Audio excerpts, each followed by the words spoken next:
এখন দেখো, এখন হচ্ছে এটা হলো আমার বিছানার অবস্থা। তো একটাই ট্রলি নিয়েছি, এর মধ্যে এই যে হাফটা এটা হচ্ছে আমার হাজব্যান্ডের জামা কাপড়, আর এই যে হাফটা এটা হচ্ছে আমার জামা কাপড়। তো তাছাড়া অনেক হচ্ছে খাবার দাবার নিতে হবে, ওষুধপত্র নিতে হবে, তো সবটা তোমাদের সাথে শেয়ার করবো। তো চলো ভিডিওটা স্টার্ট করা যাক। হ্যালো, তো এখন ঘড়িতে বাজে 3:30, আর আজকে হচ্ছে আমাদের ঘুরতে ছাড়ার কথা। তো গাড়ি ছাড়বে যেমন বলেছিলাম সন্ধ্যে 7:30টার সময়। তো মানে দেখিয়েছিলাম আগের দিন যে একটা ট্রলি নিয়েছি, তো এখানে একবার দেখে নাও। এই তাছাড়া হচ্ছে এই ব্যাগটা নিয়েছি, এই ব্যাগটা তো জামা কাপড় আছে, আর এখানে এই ব্যাগটা আছে, এখানেও জামা কাপড় আছে আর খাবার দাবার থাকবে। আর তাছাড়া হচ্ছে কিছু খাবার দাবার নিয়েছি, সেগুলো হচ্ছে একবার দেখিয়ে দেবো।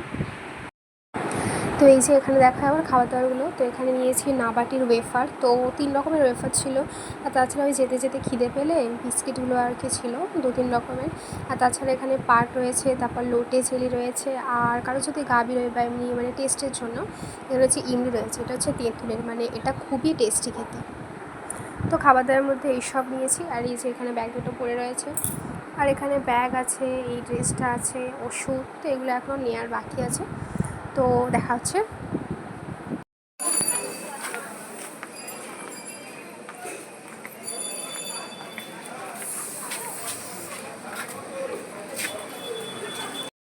হ্যালো, তো আমাদের গাড়ি ছাড়ার কথা ছিল সন্ধ্যে 7:30টার সময়, মানে বাসটা, কিন্তু কিছু টেকনিক্যাল কারণের জন্য আমাদের বাসটা ছেড়েছিল রাত 9টার সময়। হ্যাঁ, বাসটা ছাড়তে হচ্ছে, অনেকটাই লেট হয়ে গিয়েছিল এখানে।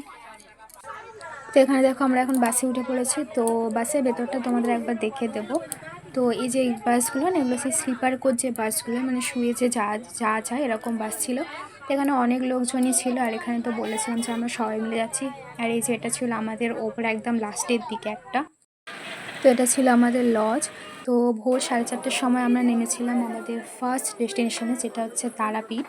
তো মানে আমাদের বেড়ানোটা শুরু হয়েছিল তারাপীঠ দিয়ে, কারণ ঠাকুরকে পুজো দিয়ে, ভগবান দর্শন করে।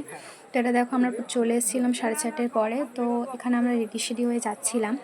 তো যেহেতু সকাল সকাল অনেকটা বেরিয়ে পড়েছিলাম সবাই মিলে, আর এই যে ভেতরে এখন তো এই যে এখন আমরা মেন মন্দিরের দিকে ঢুকছি। তো ঢুকবো আর কি। এই যে ভিড়টা একবার শুরু দেখো, সেদিনকে মানে তারাপীঠে প্রচুর ভিড় হয়েছিল যাকে বলা যায়। তো সকাল 7:30 নাগাদ হচ্ছে আমরা এসেছিলাম পুজো দিতে ঠাকুরের কাছে। ভিড়টা শুধু দেখো একবার, মানে তারাপীঠে সেদিনকে মানে এত ভিড় হয়েছিল কি বলবো। আর এই যে ওখানে মা সামনে যাচ্ছে, মানে দেখাই যাচ্ছে না, যেহেতু প্রচুর প্রচুর ভিড় হয়েছিল। তো সামনে যে লাইনটা আছে তার আগে যে জায়গাটা থাকে না, ওখানেও যে প্রচুর লাইন থাকে, ওখানে আমরা ছিলাম। তো ওখান থেকে আর কি আমাদের যে ওখানে বলে না ব্রাহ্মণ নাকি একটা বলে, তো মানে পুজো করানোর জন্য, তো ওনাকে বলা হয়েছিল, তো উনি আমাদের ছিল। তো ওখান থেকে তিনি হচ্ছে গেট ফাঁকা করে দিয়েছিল, সেখান থেকে হচ্ছে আমি ঠাকুর দেখছিলাম। আর ওখান থেকে ওখানে খুব ভালোভাবে আর কি ঠাকুরের মুখটা দেখা গিয়েছিল, মানে আমরা সবাই হচ্ছে কি মায়ের মুখটা দেখেছিলাম সেদিনকে। তো ফাইনালি আমাদের এখানে পুজো শেষ হয়ে গিয়েছিল। তো আমি পরেছিলাম এই শাড়িটার এই ব্লাউজটা। তো শাড়িটা হচ্ছে আমার মায়ের। আর এই যে আমরা দুজন এখন যাচ্ছি, আর এই যে আরেকজন বিরক্ত করতে থাকে সবসময়। তো চলো। তো পুজো দেওয়া শেষ করে আমরা ফিরে গেছিলাম লজে।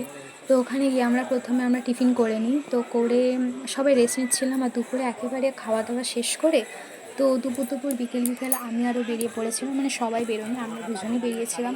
কারণ তারাপীঠ মানে তো শুধু তারাপীঠের যে মেন মন্দির ওটা তো নয়, আর বাকি তারাপীঠে আশেপাশে অনেক হচ্ছে স্থান ছিল, অনেক জায়গা ছিল। তো এখানে আমরা তারাপীঠের প্রথমে এসেছিলাম এই শ্মশানে। তো এখানে একটু এসেছিলাম, দেন আমরা চলে গেছিলাম তারাপীঠের যে বামদেবের যে ঘাটটা বলা হয়, তো এই ঘাটে গেছিলাম। তো ঘাটে ওখানে কিছু সন্ন্যাসী মুনি ঋষি আর কি ছিল।